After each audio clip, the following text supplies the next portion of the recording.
All right, so welcome everyone to the first lecture that's going to be in the new series, Towards an Age of Creative Reason, Why the Poetic Principle is Imperative to Statecraft.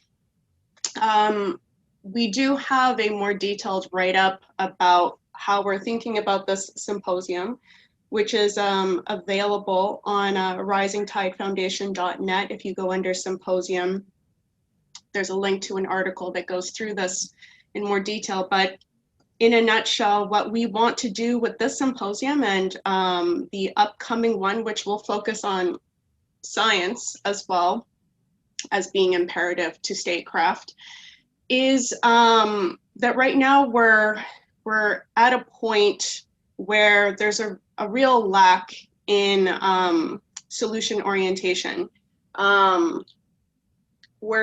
We're at a point in society where we have developed a set of rules that have sort of cornered us in situations which are not really reflective of what is actually present to us in terms of opportunity.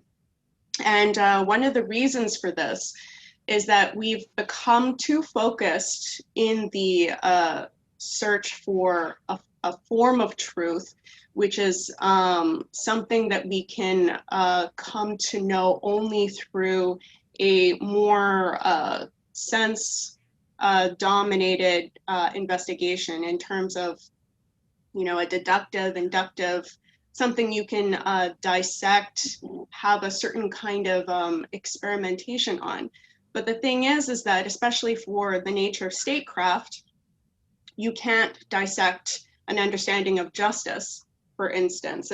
It's not ever something that you're going to come to know through an empirical method of investigation.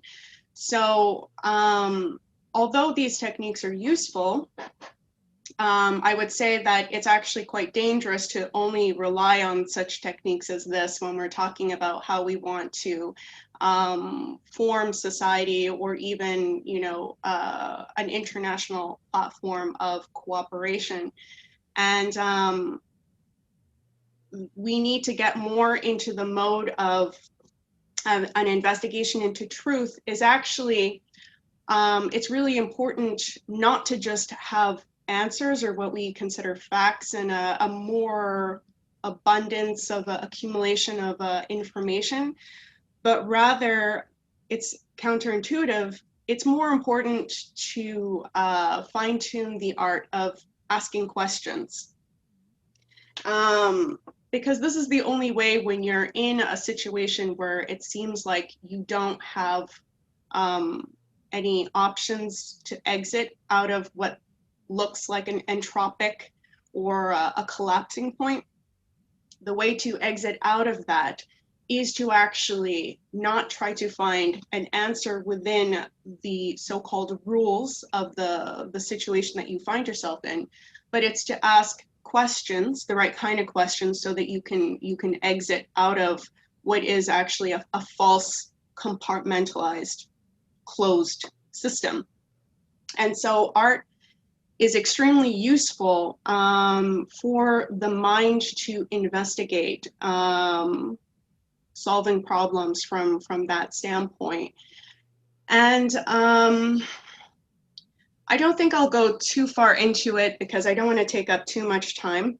And like I said, you can look it up from our site, the further details to it. But really to get at the point that, you know, things like game theory, where it presents to you option A or option B, which are both very ugly options, but the question of, you know, what will self-serve me better, or what is the lesser evil? These types of situations are fallacious. And we do have access to something beautiful within our mind that can actually generate good things. And I think that art is a wonderful way for us to become reconnected to that aspect of our mind, which has an immense power for the generation of beautiful, good ideas that can affect the reality of our situation for the good. But we would never be able to access that if we didn't have that access to our creative reason in our mind. So with that being said, I'm gonna introduce our first speaker of this lecture series, David Gosselin. He's the editor-founder of the chain Muse, which publishes, well, translates poetry, classical poetry, but also encourages poets of today to generate poetry of the future, continuing these classical principles. And he will also be setting up a biannual, I think, magazine called The New Lyre, which will be up in the coming weeks, which will be very exciting. So without further ado, Dave, I will make you the host, and you can enlighten us. You're muted, by the way. Okay, I've become host. Sweet. All right, thank you very much, Christine. Thank you very much, Matt. Thanks everyone for coming. Good afternoon, everybody, including Gleb, who just sent me a message. Good afternoon. I just want to bring my screen on board here. What is it that I was supposed to press again, Matt? Sorry. Your screen. It's a green. Okay, yeah, I just click it. Okay, good. Yeah. It's in Zoom in French is a bit annoying. So you guys see a PowerPoint now, and I'm assuming. And now you will see. Yes. You guys can see that? Yes.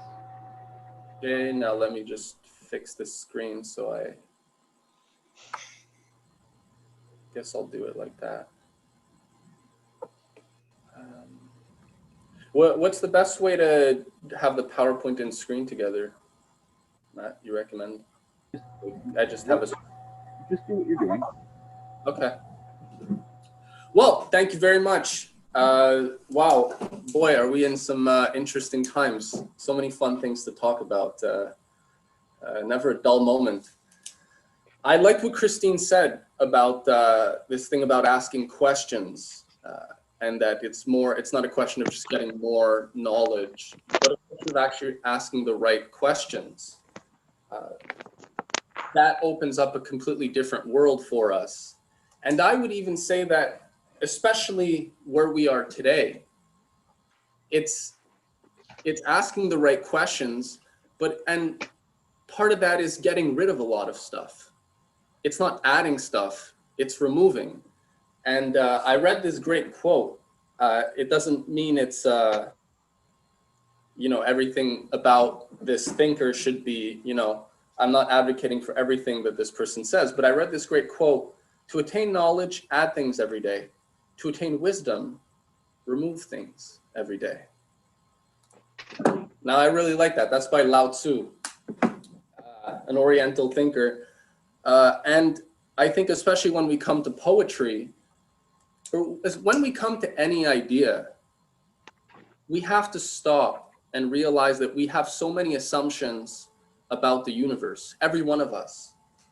We have assumptions about ourselves, what we should be doing, what other people should be doing, what the world should be doing, and they're all assumptions.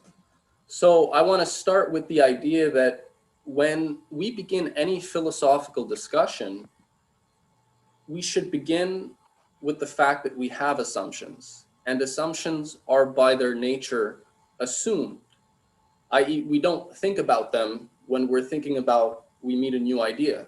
We're just, oh, hey, there's this new idea, and we start investigating it. We should actually forget about the new idea first, and what we should really be asking ourselves is what do we believe about the universe? We should be making an inventory of what our own assumptions about the universe are. What universe are we in? That's the big question. That's really the only question, or the question that's going to come up when we're faced with any new question or any new idea. What universe are we in? And I think poetry, this is where poetry comes in. When we're reading a great classical poem, we're really challenged, we're presented with a universe, with a snapshot often of a universe. And it's up to us to sort of ask ourselves the question and investigate, what universe is this poet in? What universe are they presenting to our senses? So I think this is more how we can maybe think about enlightenment, in the sense of it, not the Enlightenment as it's been thought of as this time in history where what became truth was what we could objectively, what became objective was what we could perceive through our senses. What was sensually quantifiable was considered concrete, was considered a standard for truth. But if you could not touch, taste, hear, see, or smell it, it somehow was more obscure and less truthful. I think that kind of assumption, that's the kind of assumption we have to get rid of, and get at this idea that enlightenment really begins when, before approaching any idea, we have an investigation of our own ideas, our own assumptions. And it's interesting, in Confucianism, I mean, this idea of investigating our assumptions, asking the right questions, this is the Socratic method, which should be taught in all schools, but it's not. Instead, we're just taught words. You know, this person said this person said that. We're not taught a method, we're not of investigation. And Confucius, actually, he had this idea of the rectification of names, that really wisdom comes from calling things by their proper names. And to the degree that we can call things by their proper names, society functions. And so I'd ask if somebody could read this quote for me, get an idea of what this rectification of names is about and how this applies to poetry.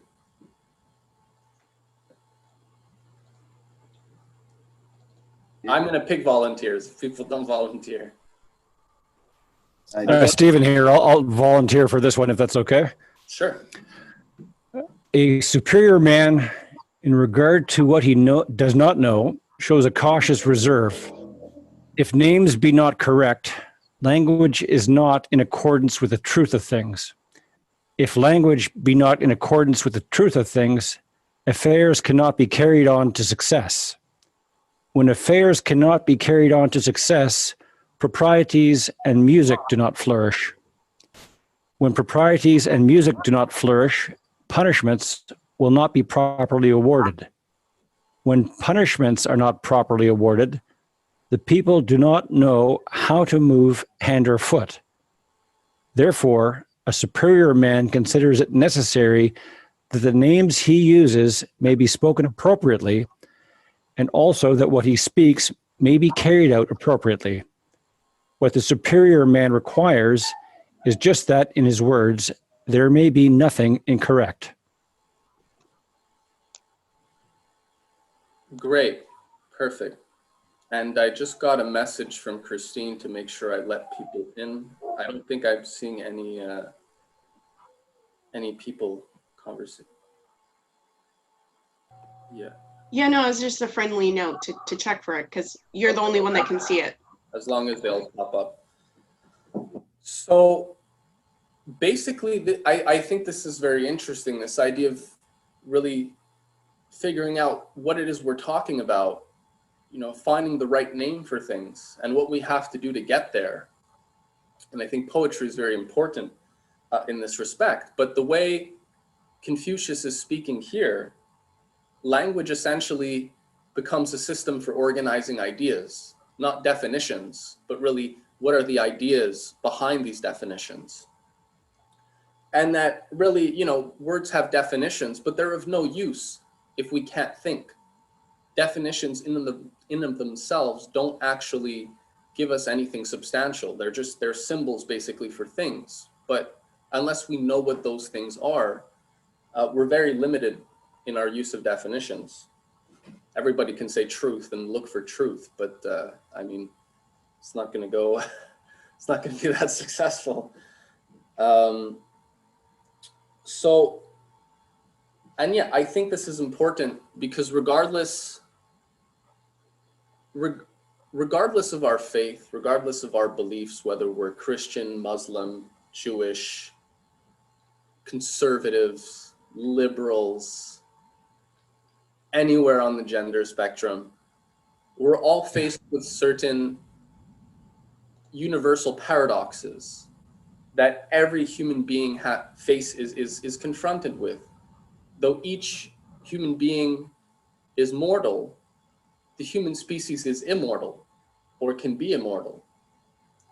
Though our bodies are physical, are a material phenomena, our minds are by their nature immaterial.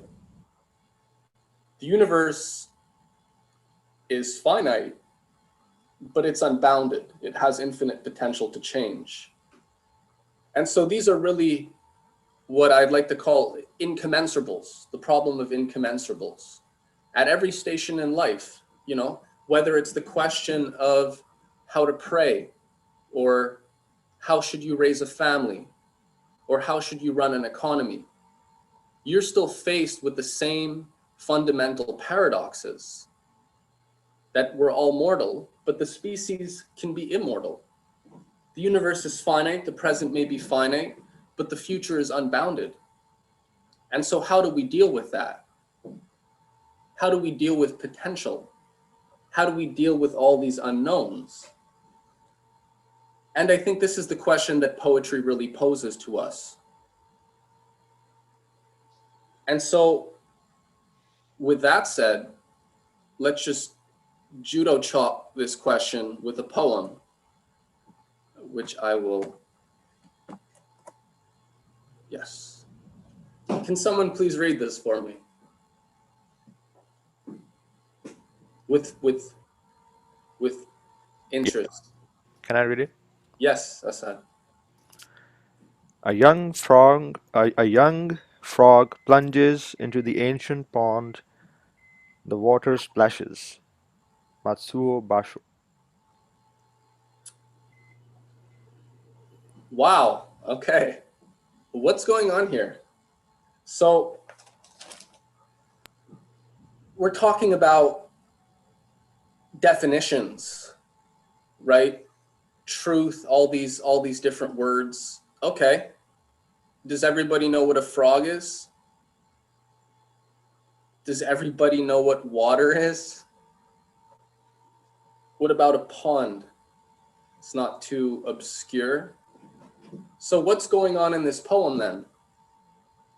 And I would like to hear some hypotheses, because this is pretty simple language. This is by the chief poet of Japan, Matsuo Basho, who was also a Confucian scholar.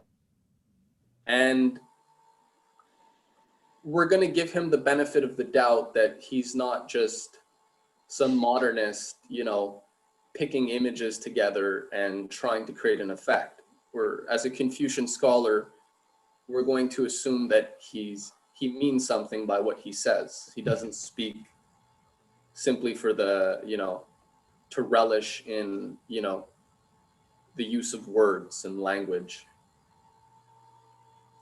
A young frog plunges into an ancient pond. The water splashes. Hey, Dave. Yeah. Pascal writes revolution. Pascal writes revolution. Okay, interesting. Okay. Wow. That's good. That's pretty good for first. I have a hypothesis, Yeah, who's speaking? if I can interject. Do you hear me well? It's Nick. Yeah, it's Nick. Yeah, sure. Go ahead. Sorry, I have like 6 people on my screen and they shift when people talk. Not at all, not at all. So I'm taking it, in the poem he makes the point of the age of the frog and also the age of the pond. The pond is something which is ancient. It's been standing its ground like the status quo for a long time. And the young frog is courageous and naive and maybe sensual. So he just jumps into this status quo and causes an almighty, as Pascal said, kind of a revolution or a splash, change, a splash, a disturbance of events, a kind of unavoidable, chaotic episode that kind of throws everything into a question. The pond is no longer, the pond's status has changed from, I guess, being calm to now the water splashing. So the frog, being young, has actually changed the status of this pond. Yeah, and the frog is pretty small. The magnitude of the frog in relation to the magnitude of the pond, whether it's in size, whether it's in Right. the scale of time, are both quite different. Mm-hmm. Yeah, that's interesting. And I mean, this is interesting as far as art goes, the idea of the density of idea that can be fitted into 3 lines, right? Basho considered the haiku and the art of haibun, which is the prose combined with haiku, he considered that the highest of all arts, the ability to write a truly good haiku. And I think people get the idea if people have other ideas or hypotheses. But yeah, we have different time scales here. We have seemingly completely different magnitudes of time, essence, existence, this moment of change among something that is almost fixed versus something that is such a small splash in the sea of time, and yet they're all interacting. It's a very interesting observation. And so people trace dichotomies. People trace dichotomies between East and West thinking, or between conservative and liberal thinking. But what I think we can learn from poetry, really, there's only really one kind of thinking. And poetry challenges us to think. And to the degree that a population can learn to think, to the degree that a population cannot think poetically, it can't think. It becomes way down in just a literal world, right? Of direct sense perceptions and just concrete things. And literalism today in extreme form is perhaps political correctness, where you're not judged so much by the ideas that you have, but on whether you're using the right language, whether you're using language in the prescribed or proscribed manner. And there's no room for nuance. There's no room for ideas. It just has to do with whether what you're saying is accepted or not. It's completely arbitrary as opposed to nuanced. And poetry is all nuance, right? With poetry, the complexity is what we're looking for. We're actually looking for that richness of meaning. We're not looking for some fixed definition that only means this and nothing else. We're looking for a wealth of meaning.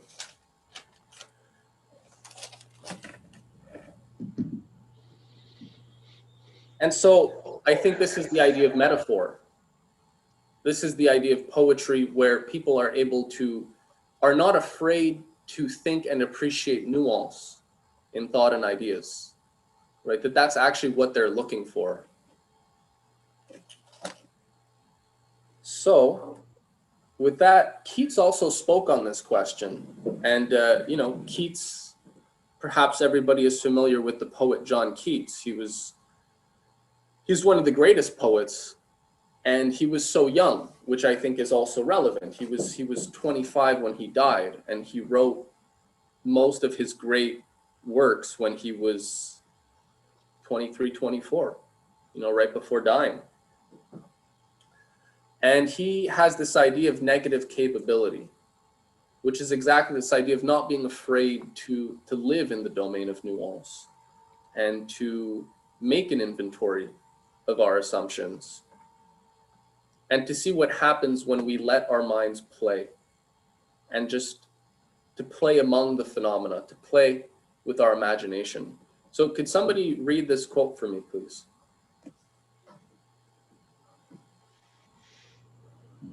Yeah, I'll take the Please. if it's okay. Yep. Okay. At once it struck me what quality went to form a man of achievement, especially in literature, and what Shakespeare possessed so enormously. I mean negative capability. That is, when a man is capable of being in uncertainties, mysteries, doubts, without any irritable reaching after fact and reason. John Keats, letter to George Keats. Yeah, this idea of negative capability is a pretty well-known or much discussed concept in literature. But I think as we're talking about poetry as a poetic thinking is really a universal way of thinking, of being able to deal with incommensurables. Negative capability is really that. It's a power, it's a capability of thriving in a world of nuance, in a world of richness of meaning, and that really shuns the literal and tries to go higher, tries to go beyond, which is what metaphor means. Metaphor means to displace, to change, to transform, and to transport to a higher level. So, and I think even in the literary world, this is often what Keats says is a more modernist view of this would be, they talk about, Keats says, when a man is capable of being in uncertainties, mysteries, doubts, without any irritable reaching after fact and reason. That doesn't mean that that a poet doesn't believe in fact and reason, but that if anything, if you really care about fact and reason, to a certain degree, you should stop looking for it and you should let your imagination play among the phenomena, among your experiences, and see what it can find on its own without assumptions. So even your deepest held convictions about yourself, about the universe, Keats is basically, in a sense, saying you can let go of that. Let it go and see what you actually find. And I would say to people who are hesitant with that idea, good. You're supposed to feel a bit uneasy. Let's say, the idea that the universe is good. Maybe it's not. What if we would even let go of that assumption? Sounds a bit strange, right? To say, if the universe is not good, what do we live in? What is this?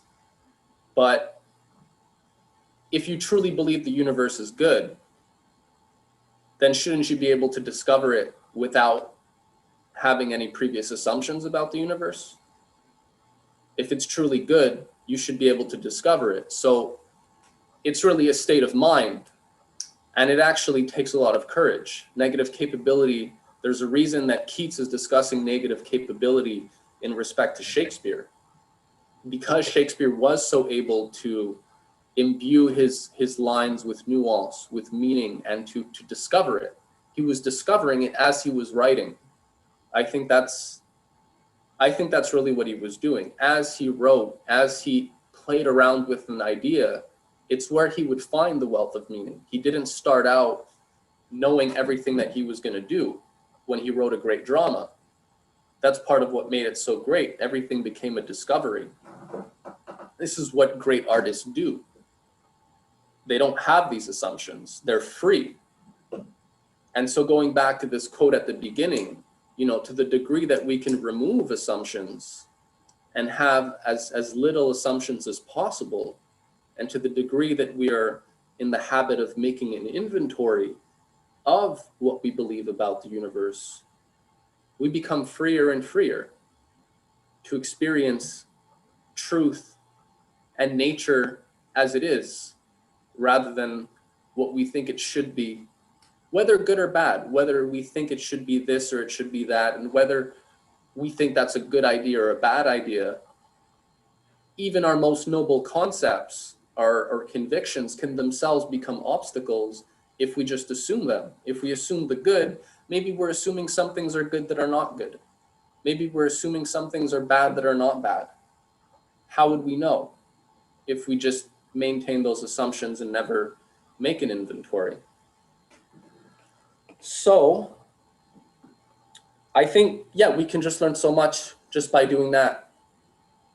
We haven't even really taken up a question yet. We haven't really even taken up any problem of the universe yet. We're just talking about thinking, about poetry. And yet it feels like so much becomes accessible if we go into the universe with this state of mind.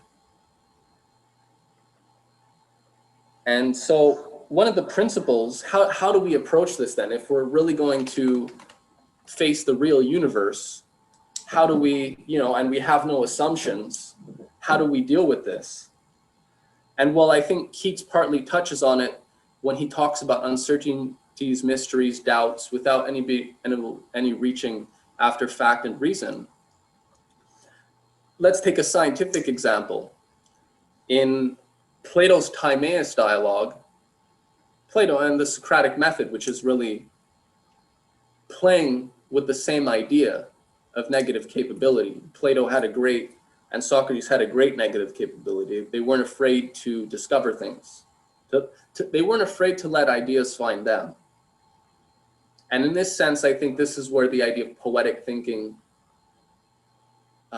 is profound, that it is musical, as in the Muses, as in when we stop looking for things, the possibility of things finding us, of ideas finding us, becomes much greater. And these ideas can often be much greater than anything that we would assume, or that we are predetermined ideas. They may be different, but they may often be more profound or more free, more poetic than anything we would try to contrive ourselves. And so in Plato's Timaeus dialogue, he speaks of fire, he speaks of matter. They're having a discussion on the nature of things, of the universe. And he says we shouldn't refer to fire as this fire. Wait a second, there's two people, I think. What does that say? My screen has a thing, hang on. Oh, yeah, okay, there's two people. William and Evan are being let in. I hope they weren't waiting too long. Hi, Evan and William. Sorry if you were kept waiting there. That's okay. Okay. So I was just saying in Plato's time, and just make sure everybody's muted, by the way, just as I was saying in Plato's Timaeus dialogue, he says we shouldn't refer to fire as this fire, but as thus fire, which is a very profound point, because he's saying that, yes, matter we experience fire. It's a form of matter, but there are also many other forms of matter, right? And you know, there's gases, there's solids, there's liquids, but matter per se, we've never seen. We've seen matter express itself in different forms, and maybe there are other forms that we're not aware of yet, other combinations of phenomena. But we can say thus fire, this is matter taking this given form as opposed to another.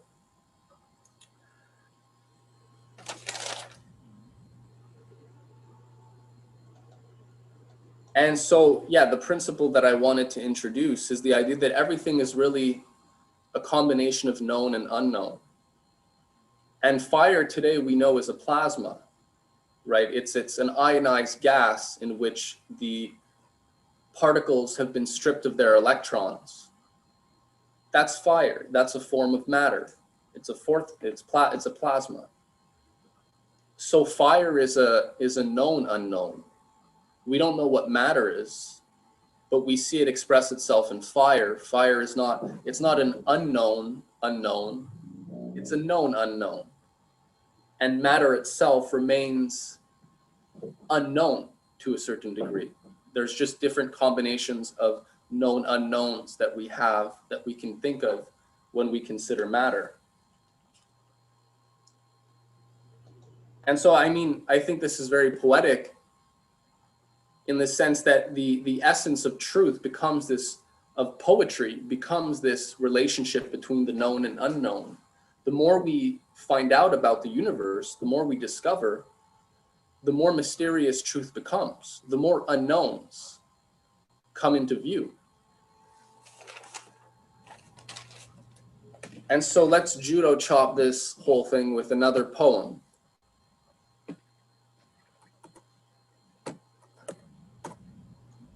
Who would like to read this?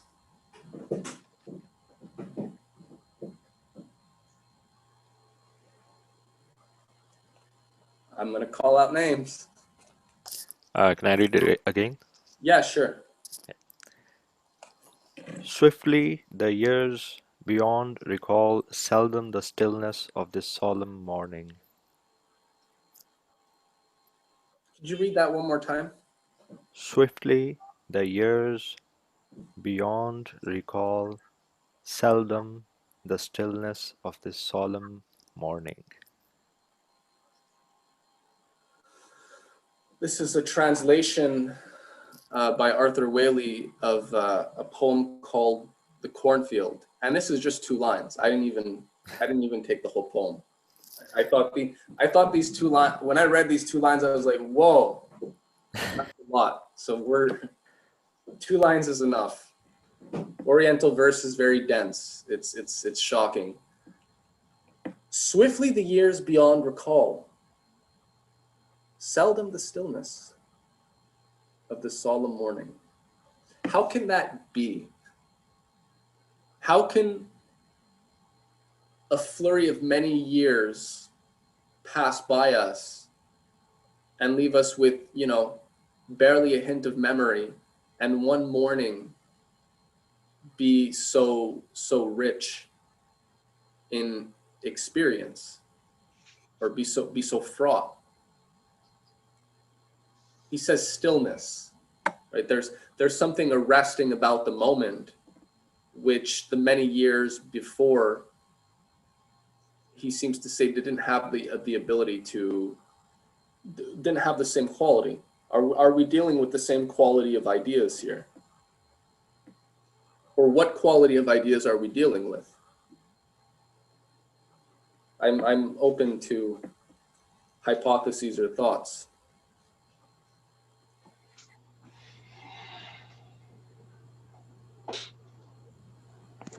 Well, in the first line, can you hear me? Who's speaking? Matthew. Another Matthew. No, the one you know. Oh, okay, sorry.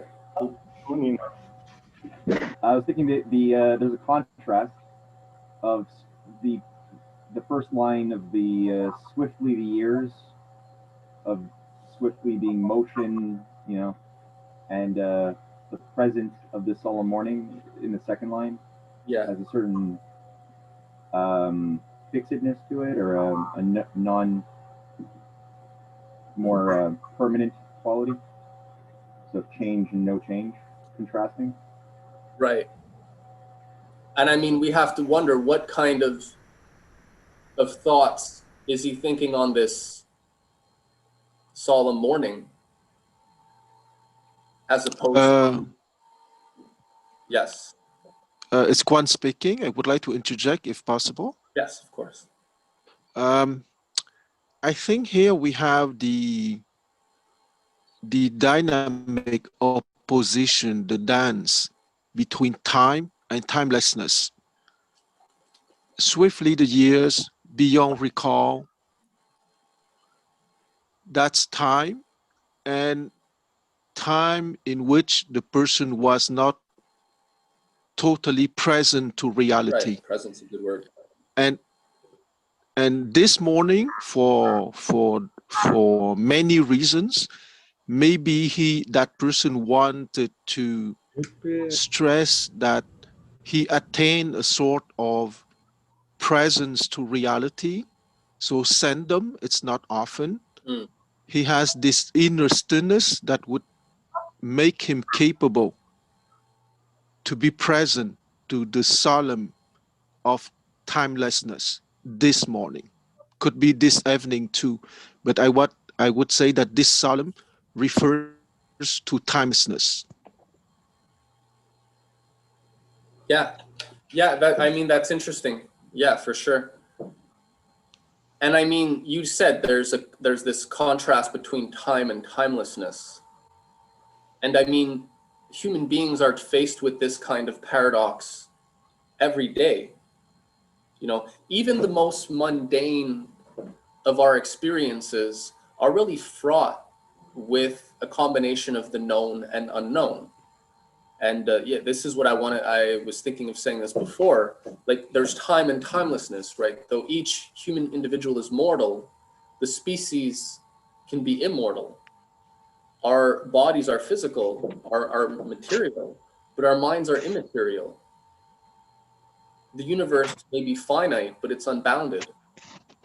So at every step of the way, we are faced with these problems of the incommensurable.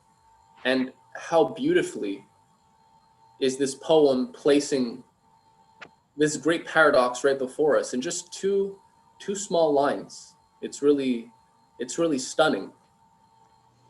And I mean, this is what it means to think poetically. He's bending, we're pushing words beyond their literal meaning. And we're getting into this domain of nuance where this is actually where ideas exist. This is where truth exists. This is what we actually want to explore. And I mean, science does the same thing. Maybe the object is different, but the idea of pushing things beyond their literal meaning. Think of Einstein and his idea of time. What was the idea of time and space before Einstein and people like him, scientists thinking like him? Time was just a linear extension. Everything just linear extended, everything just went in a straight line in all directions for infinity. That was our idea of the universe. There was no change as such. It was just continuous straight lines, every direction, forever. Space was basically an empty box. And then Einstein comes in and he pushes this idea of even our idea of light, right, of matter. What happens when matter reaches the speed of light? Does it remain matter as we know it? Right? What happens when we accelerate things to the speed of light? What happens beyond the boundary of the speed of light? What happens, Einstein asked, what happens when we're at the front of a light ray? What does the universe look like at the front or versus the back? And so this idea of pushing ideas beyond their literal definitions and thinking, this is really what opens the whole universe up. Ideas are complex. the universe is complex, and poetry, poetic thinking, which is really what science is, allows us to appreciate that nuance, allows us to appreciate that complexity. If anybody has thoughts, or I feel like I'm a bad host, I can't see everybody, and yeah, because I'd like to bring in another poem. I'd like to bring in a full poem now. I think we've played around with a few lines. So, but if people have questions before, feel free. I want to make this screen big. Vous êtes en train de partager. Participants. Okay. Another poem it is. Hey, Dave. Yeah. There seems to be, I don't know if this is just me, a bit of a background sound that's somewhat high pitched. That's a bit disturbing. I don't know if it's on whose screen it's coming out of, but maybe if people could hit mute just to cut down the chances of that continuing.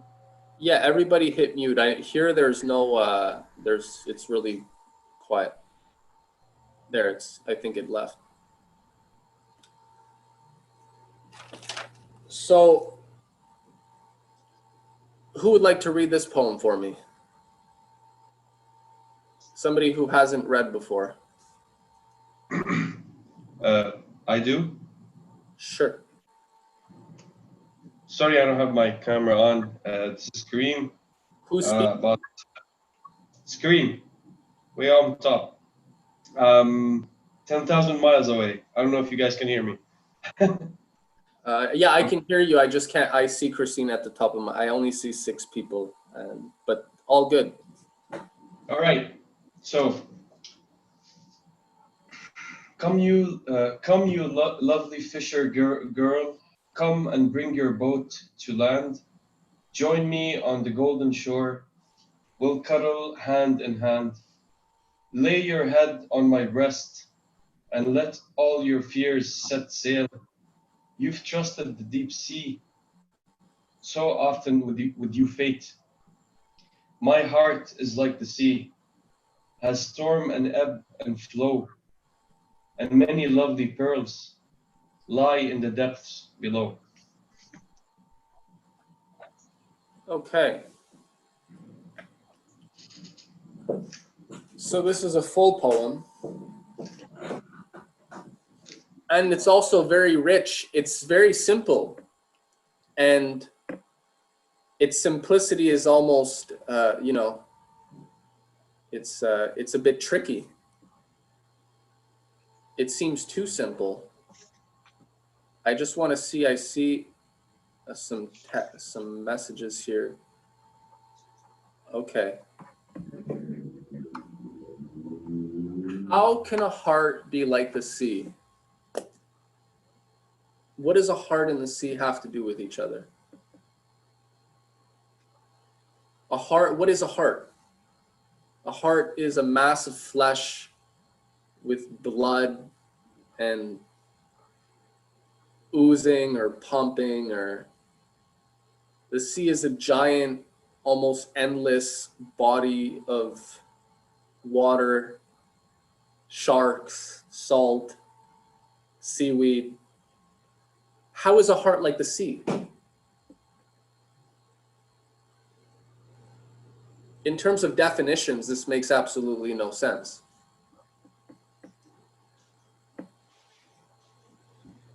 So come, you lovely fisher girl, come and bring your boat to land. Join me on the golden shore. We'll cuddle hand in hand. So he's calling someone out.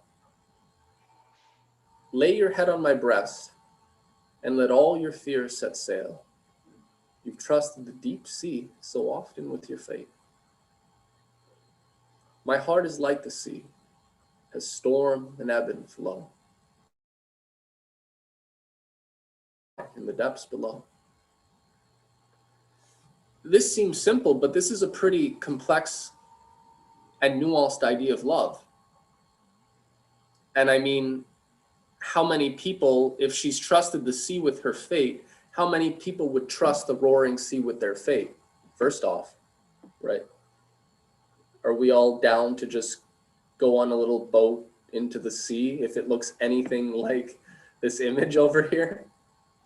That's fraught with danger. That's fraught with all sorts of unknowns. So why go out to sea? I mean, some sailor from Nova Scotia might tell me because he has to, because it's his living, but we'll assume that, you know, Heine's being a little more poetic and a bit less practical. He's trying to say something. And I mean, yes, maybe we're safer on the shore. Maybe we're safer if we don't go to sea. But what are the possibilities of someone who does go to sea? Right? My heart is like the sea, has storm and ebb and flow, and many lovely pearls lie in the depths below. So he's talking treasure. There's the possibility of treasure. And it's a treasure that, I mean, our security is not guaranteed. The love he's talking about is not the kind of, you know, mushy, whooshy, romantic idea of love that I think we get bombarded with, frankly, right? That we get drowned in through popular culture all the time. Either a love that's just based totally on lust, or love that's just totally romantic and, you know, the kind of love that, you know, young lovers feel for a while, but, you know, is that the sea is a lot more complex metaphor. There's a lot more involved there. And so Heine is investigating that. Love is a choice, right? We have the choice to go out to sea. It doesn't guarantee our safety or security, but it does offer us the chance of something that we're guaranteed never to find if we don't take the chance. This is a much more bold idea. It's a much richer idea. The stakes are much higher. And yet, you know, Heine is imploring this person to take that chance, telling her that she is taking a chance, right? Conscious of all the complexities, and having the choice to just not go out to sea. And I just say that most things are like that. Most ideas are like that. When we actually go out and explore things, when we go out and explore the universe, we're taking a chance. And the more chances that we're willing to take, the better we become at taking these chances, the more of the universe opens up.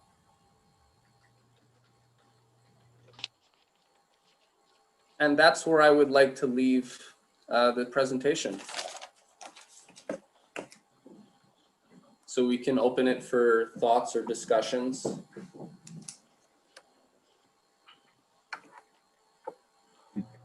And now I can get to read the comments that I missed before. There's a quote that I was thinking about from Einstein. Yeah. And I don't know how this exactly plays into some of what you were saying on the haiku front, but he made the point that a good wise scientist should always strive to express the truth that he discovers in the simplest way possible, but never simpler. Right. Which is itself almost a poetic statement to make, which is loaded because it gets you thinking. It's not self-evident what he means. Yeah. In that sense, I don't know about the haiku, how that would, that's a whole other discussion, how that plays into that. Because there's definitely virtues to it, but is it too simple? You think it's too simple? Maybe. It might have a limitation to it. I don't know. I mean, if somebody thinks different, I'm interested to hear. I think it's more complex. And I think if you're thinking that there's a series, it's not just one haiku, right? It's you're going through a whole series of experiences, and you're presenting a whole series of snapshots of a universe. And it's like photography, right? It's one picture out of like an infinite sequence. But how can you catch the right image, the right picture to really capture what you want to say? And if you combine this with prose, and you make like a diary sort of journal that's peppered with these haikus, that can be pretty profound. I mean, I think it's an art form that can, I think if anything, a lot of us would just be sort of turned off because there's probably so many bad haikus and so many people trying to get away with haiku writing that it looks easy. It makes it easy to try and, sneak a haiku. But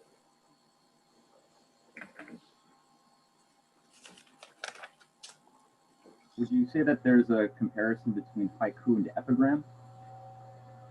Yeah, I think.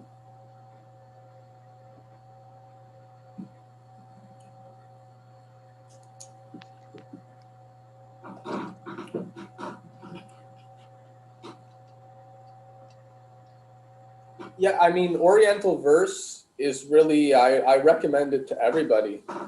There's just so much wisdom and there's such economy.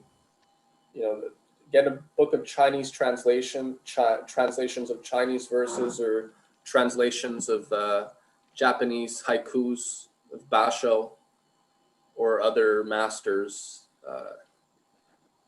It's really worth it. And I think it adds, for me, it was humbling because, when I always thought of haikus as enough about just the literary question, right? Or if we're just thinking about, I used to be like, no, it's too simple.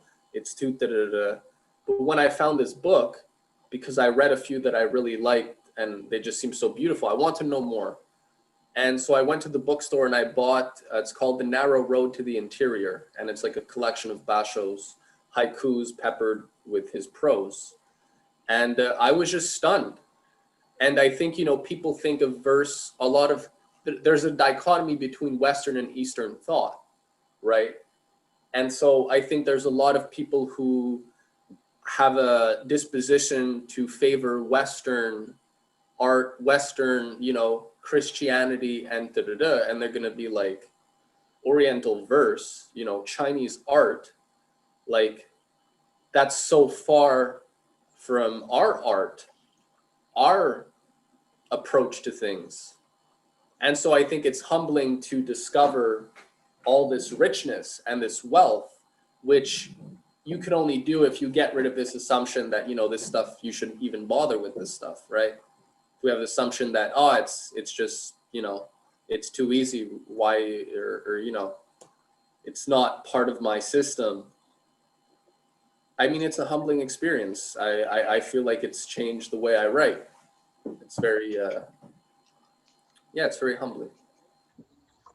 I'd like to, I'm interested in what Kwan has to say because he's going to be doing the third presentation in this series focusing on Confucius's I Ching. And I'd like to know what are your thoughts on what's been discussed today, Kwan? Sorry to put you on the spot, but. Yeah, no problem, Cynthia. I try not to interject too much because what they present today can be used as a kind of dialectical conversation with the stuff that I would present in 2 weeks. Because truly, like going back to the poem, and I would probably use that poem again in 2 weeks. Okay, in 2 weeks. Swiftly the years, beyond recall, send them the stillness of this solemn morning. And the one of the major understanding of the I Ching is precisely that dialectic or that dance between time and timelessness. And when it's related to stagecraft, I don't want to present my class today. It's precisely that capability to stay in timelessness while making decision for things that are happening in time. Oh, very nice. Well said. Well, if And nobody, and I would like oh, to okay, go ahead. Go ahead. I would like to add that the young frog plunges into the ancient well or the ancient pond with a big splash. That those two lines are very well known in Asia, and it reflects the utter presence of someone abiding in timelessness, precisely, because only when your mental state is in timelessness that you're capable to see the reality, the phenomenal reality in time.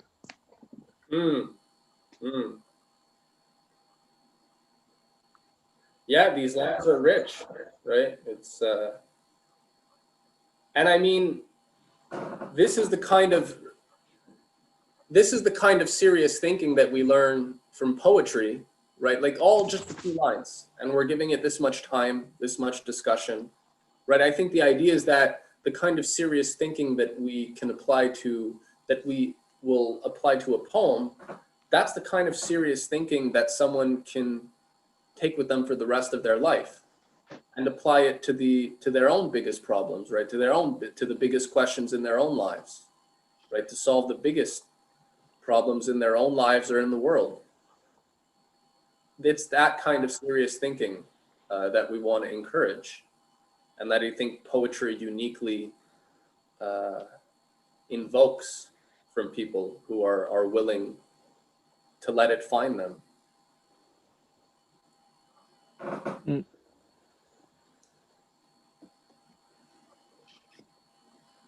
I really appreciated how you stated early on in your short presentation the importance in understanding this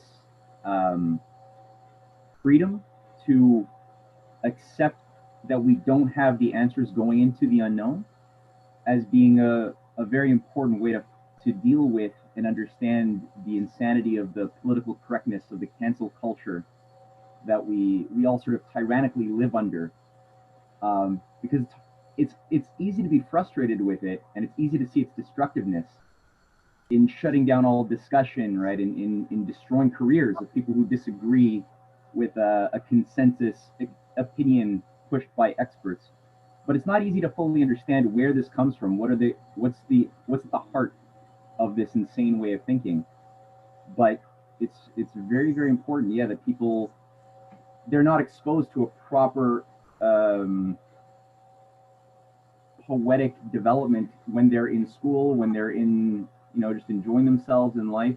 These are not the forms of entertainment that we encounter. So we tend to think that an idea is in the word, it's in the definition. And if you use a word that is disruptive to my presumptions, you're bad. There's no looking for context outside of that word and that would change its meaning. People are not used to doing that. So it's really good that you just went through this little thing the way you did.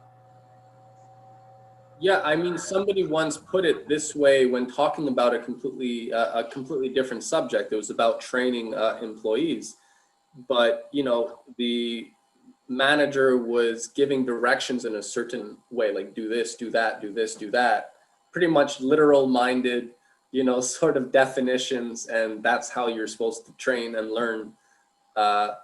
And what they said was what's needed is a nuanced approach. And if people, that's really what's needed. If people, instead of taking this direct approach, they have their words, their beliefs, why not have a nuanced approach? Why not look for the complexity and let that be our standard? And then we find the simplicity. As you said, Matt, you know, Einstein says, say things in the simplest way, but no simpler. You first have to figure out the complexity before you're really going to get to that simple statement and no simpler.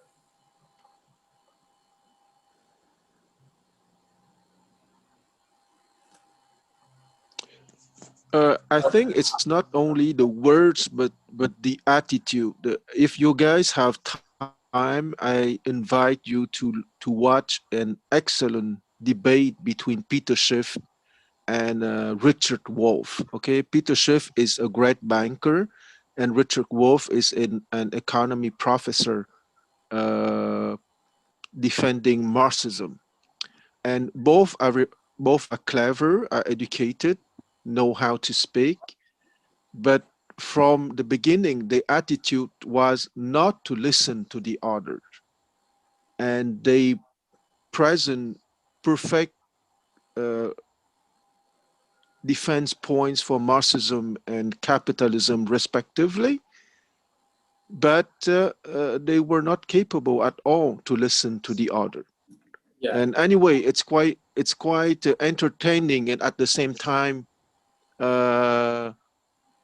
scary, okay, because it's the proof that we will have a very difficult time ahead of us, because it's that kind of adversarial attitude, and the fact that each of the side thinks that they have the truth. And to come back to what you said, Dave, none of the two has that famous negative capability to navigate in doubts, uncertainties, and mysteries. Because for Peter Schiff, it's the freedom of the enterprise, the control of the central bank, shrinking the government, which is the solution. And for Richard Wolff, it's governmental control, control of the banks, and yada yada. That is the solution. And none of the two has that poetic negative capability. Yeah, like what if one guy's right on some things and the other's guy's right on some other things? Like what if there's a middle ground? You know what I mean? It just requires them sort of letting go of their fixed structure. Be like, hey, maybe. Yeah. It's funny. It's funny once you see how much people are prisoners to their ideological systems. They're not taking inventory of what they think, of what they exactly. Believe. And as the it's funny, it's sad. Yeah.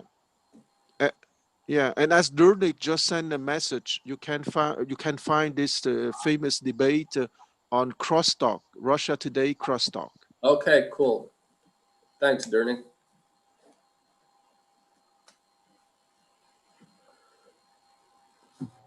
Hey, I wanted to go back to the first slide you showed, Dave. Yeah. The one on the Confucius quote. Yeah. Because that's I thought it was very interesting. You know how basically the political discourse these days is made very very hard to follow. Like there's a lot of spin, and there's a lot of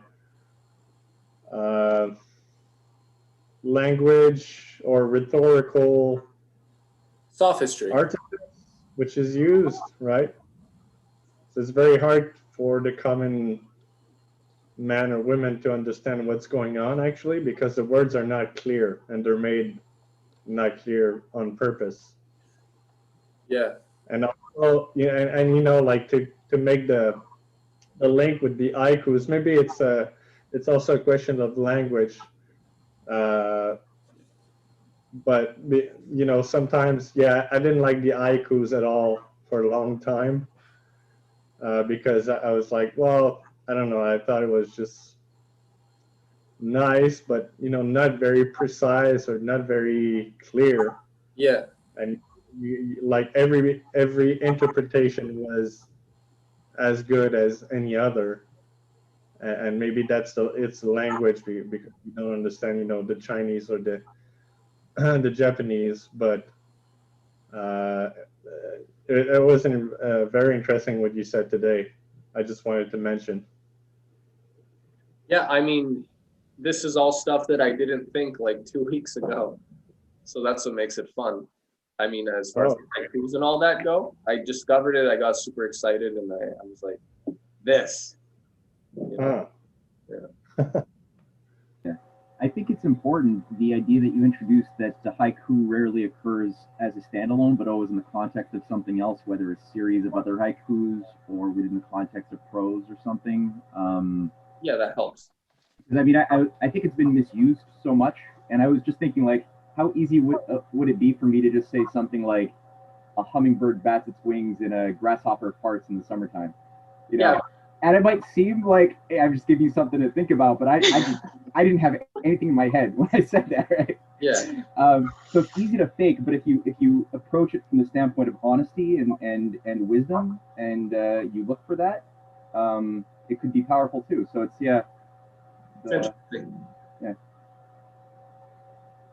Well, Matt, precisely. I like very much your short poem. That's a haiku, Thank you. Matt. Thank you. When you hear the bug in summertime, because it's not the words that count. It's the fact that it indicates the state of presence, of pure awareness when you are listening to the song of the bug in summertime. So it's not the description which is impressive.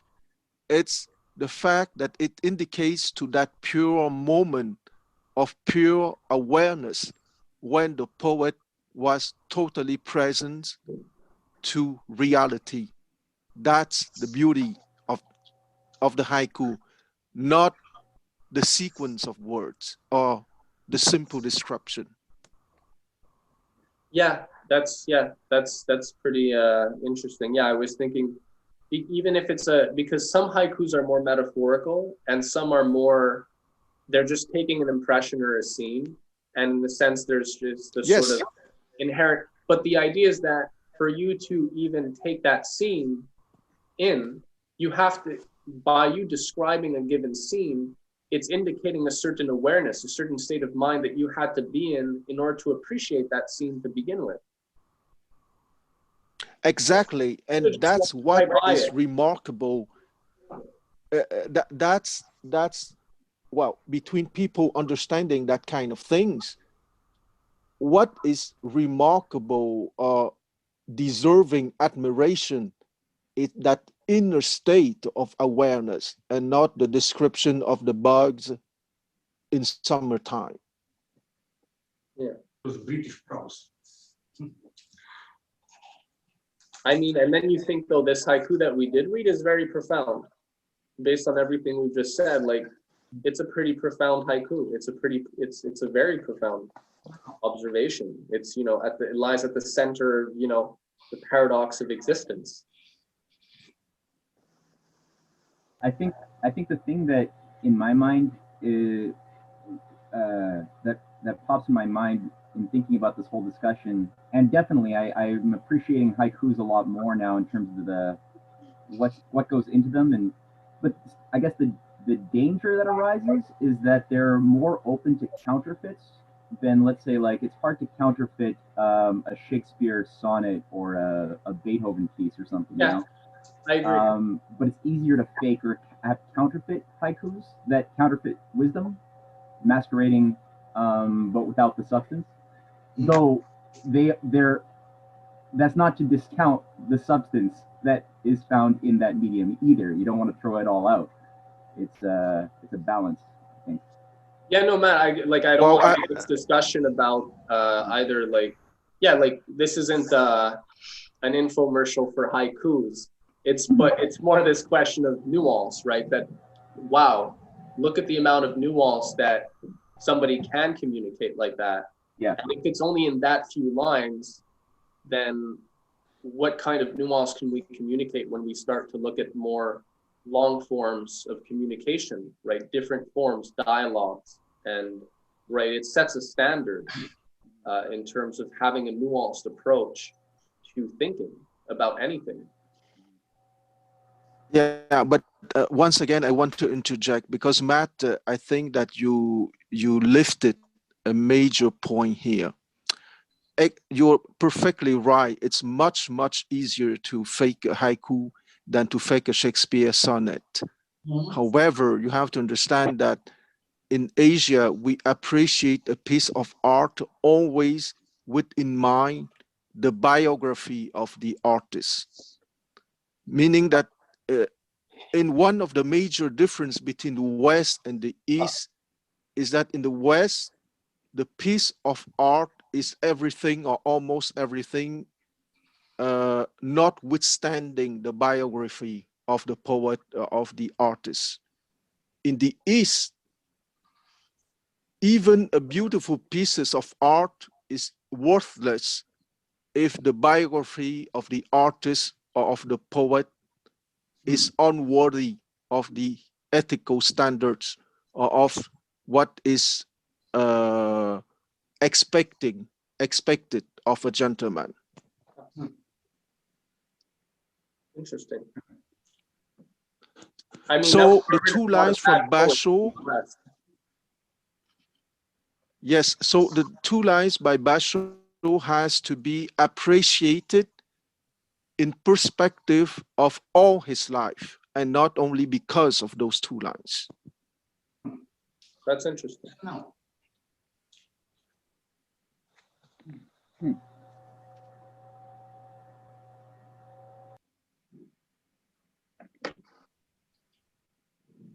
So I feel like Assad has something to say. Yeah, it kind of sounds like that in the East, it's more important that who says it than what is being said, I guess. I don't feel like exactly, because what is said has to be compounded with the experience, the accomplishment of the person saying that. So does the words have a depth because of the guy singing that, or just by chance you find a series of good sounding words one after the other? Yeah, I just meant like it's not just because somebody's an authority that all of a sudden they can write good haikus, but it's really a judgment, a more, substantial judgment of the character and thus the poetry, right? Not just like, oh, the king wrote a haiku. Great job, king. Yes, when I say the status of the person is not necessarily the social status, but the richness of his life, what he has done for mankind, etc. Right. That's very interesting. Matt, why don't you just give us a preview of next week? I mean, or not a preview, but yeah, what's following? Well, next Sunday, I will present people to the person of Paul. Oh, you caught me off guard there. Paul Robeson. Wow, that was weird. Yeah, so I'm going to introduce Paul Robeson as a figure who we could learn a hell of a lot from as both a statesman and a poet and a musician, an artist, who really lived, his whole life was, in a sense, a piece of art. From the standpoint that Shelley gets across in his famous essay, he saw himself as an instrument for the political emancipation of humankind, to free all of humankind to become a species that could tap into their artistic and scientific potential. And it's really quite an extraordinary exploration. So we're going to look into that. Hopefully we'll get Zoom worked out in such a way that we can listen to some music, since so far we've only been able to work with visuals and not audio, but hopefully. Yeah, so that's what I'll try to do. I'll see you there. Great. All right, I guess until next week then. Okay. Yeah. Thank you, Dave. Bye. Yeah, thank you, Dave. Thank you guys, everybody. Yeah, thanks everyone. So we'll all be in touch. Thanks. Soon. Take care. Bye.